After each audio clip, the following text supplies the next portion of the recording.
ಇಷ್ಟು ಬೇಗ ನೆನಪಾಗ್ಬಿಟ್ಟಿದೆ? ತವ್ರ ಮನೆ ಹೋಗೋ ಪ್ರೋಗ್ರಾಮ್ ಇರ್ಲಿಲ್ವಾ ಇವತ್ತು? ಇಲ್ಲ. ಬ್ಯಾಂಕ್ ಕೆಲಸ ಮುಗೀತಾ? ಇನ್ನೇನಾದ್ರೂ ಕೆಲಸ ಇದ್ರೆ ಹೇಳು. ಸೀರೆ ಅಂಗಡಿಗೆ ಹೋಗೋದು, ಒಡವೆ ಅಂಗಡಿಗೆ ಹೋಗೋದು. ಇನ್ನೂ ಏನಾರಿದ್ರೆ ನೆನಪು ಮಾಡ್ಕೊಂಡು ಹೇಳು. ನೋಡಿ ಎಷ್ಟು ಇನ್ನೋಸೆಂಟ್ ತರ ನಿಂತ್ಕೊಂಡಿದ್ದಾಳೆ. ಬಾಯಿ ತೆಗೆದ್ರೆ ಬಣ್ಣ ಬಯಲಾಗುತ್ತಲ್ಲ, ಅದಕ್ಕೆ. ನೀವ್ ಏನ್ ಹೇಳ್ತಿದ್ದೀರಾ ನನಗೆ ಅರ್ಥ ಆಗ್ತಿಲ್ಲ.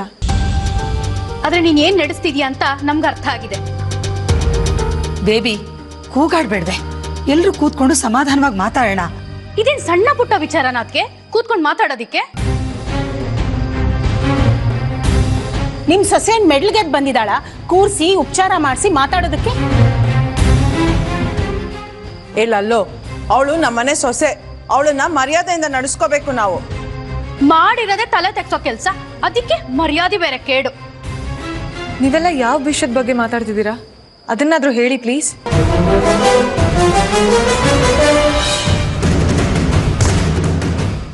ಹಾರ ಇಲ್ಲಿ.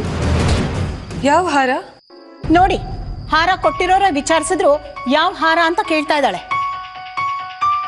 ನಿಮ್ ಮದುವೆಲಿ ನಮ್ಮ ಮನತನದ ಹಾರ ಅಂತ ನೀನೊಂದು ಹಾರ ಕೊಟ್ಟಿದ್ದೆ, ನೆನಪಿದೆಯಾ? ಹೌದು.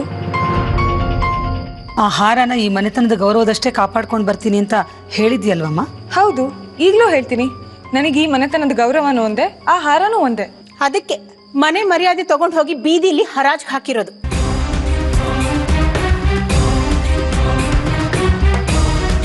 ಲಲಿತಾ, ಈಗ ಆ ಹಾರದ ಬಗ್ಗೆನೇ ವಿಚಾರಣೆ ಮಾಡಬೇಕಾಗಿದೆ. ವಿಚಾರಣೆನಾ? ಹೌದು.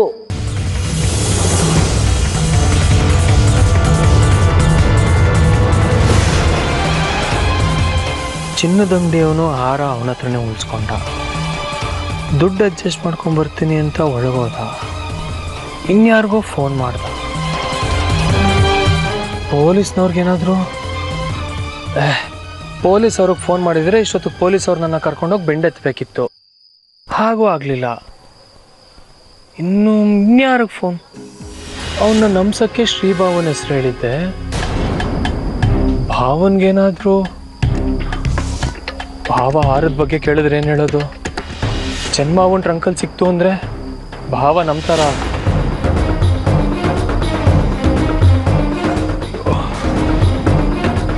ತಲೆನೇ ಹೊಡ್ತಿಲ್ಲ. ಕನ್ವಿನ್ಸ್ ಮಾಡೋದು ಭಾವನ. ಅಕ್ಕಂಗೆ ವಿಷಯ ಗೊತ್ತು. ಇಷ್ಟು ದಿನ ಕಾಪಾಡ್ಕೊಂಬಂದಿದ್ದು ಮಾನವ ಮರ್ಯಾದೆ ಎಲ್ಲ ಮೂರ್ಖ ಸೂರಜ್. ಏನಾದರೂ ಮಾಡಲೇಬೇಕು. ಈಗ ಆ ಹಾರ ಎಲ್ಲಿದೆ? ನನ್ನ ಹತ್ರ ಇದೆ. ನಿಜವಾಗ್ಲೂ ಹೇಳ್ತಾ ಇದೀಯಾ? ನಾನ್ ಯಾಕಮ್ಮ ಸುಳ್ಳು ಹೇಳಿ? ನಿಜವಾಗ್ಲೂ ನನ್ನ ಹತ್ರನೇ ಇದೆ. ಸಾಕು ಅನ್ಸುತ್ತೆ ಕಣೆ ನಿನ್ ನಾಟಕ. ನೋಡು, ನಿನಗೆ ವಿಷಯ ಗೊತ್ತಿಲ್ಲ ಅಂತ ಕಾಣುತ್ತೆ.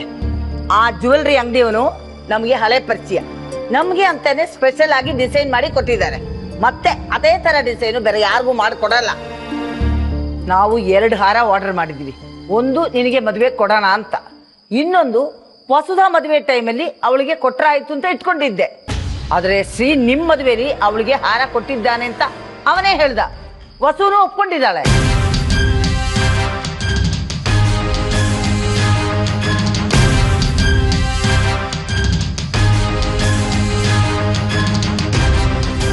ಇವತ್ತೊಬ್ಬ ಆ 2 ಹಾರದ ಪೈಕಿ ಒಂದು ಹಾರನ ನಮ್ಮ ಜ್ಯುವೆಲ್ರಿ ಅಂಗಡಿಯವನ ಹತ್ರನೇ ಮಾರಕ್ ಹೋಗಿದ್ದಾನೆ ಅಂತ ಫೋನ್ ಮಾಡ್ದ.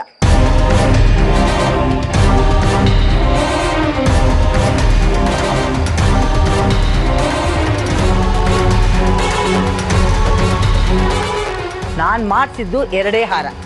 ಒಂದು ನಿನ್ನ ಹತ್ರ ಇದೆ ಅಂತ ಹೇಳ್ತಿದ್ದೀಯ, ಇನ್ನೊಂದು ವಸುಧಾ ಹತ್ರ ಇದ್ದೇ ಇರುತ್ತೆ.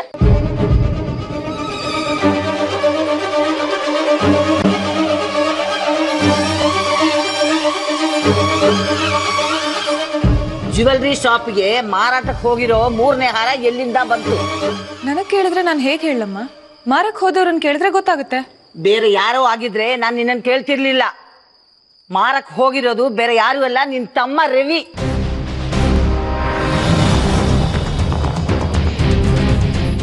ರವಿನಾ? ಮತ್ತೆ ಹೊಸ ನಾಟಕ ಶುರು ಮಾಡ್ಕೋಬೇಡ ಕಣೆ ನೀನು. ಸತ್ಯ ಕನ್ನಡಿ ತರ ನಮ್ಮ ಮುಂದೆ ಇದೆ. ನೀನೇ ನಿನ್ ತಮ್ಮನ್ಗೆ ಮಾರಕ್ ಕೊಟ್ಟೆ ಅಂತ ಒಪ್ಕೋ, ನಿನ್ ಮರ್ಯಾದೆ ಉಳಿಯುತ್ತೆ.